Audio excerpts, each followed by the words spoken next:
নমস্কাৰ, মই Rahul Ahmed from Krishna Hyundai Tezpur. আপুনি চাই আছে বৰ্তমান গাড়ী ৱাৰা এছ মডেল।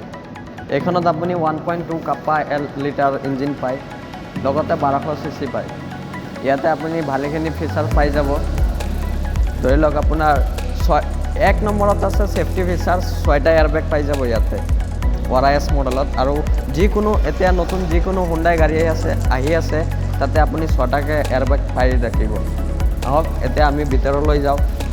ভিতৰলৈ আপুনি পাব মেনুৱেল ইনফোটেইনমেণ্ট, আৰু আপুনি যদি বিচাৰে ইনফোটেইনমেণ্টটো আপুনি টাচ স্ক্ৰীণো কৰিব পাৰে, ডিজিটেল। এতিয়া আপুনি মেনুৱেল পাব। তাতে আপোনাৰ AC আছে, আৰু আকৌ আপোনাৰ চাৰ্জাৰ পৰ্ট আছে, USB পৰ্টো আছে, তাৰপিছত আপোনাৰ টাইপ C পৰ্টো আছে। তাতে আপুনি 12 ভল্টৰ কাৰ চাৰ্জাৰ এটা আছে, সেইটোও লগাব পাৰে। লগতে আপোনাৰ পিছফালে আছে AC ভেণ্টো পাই যাব।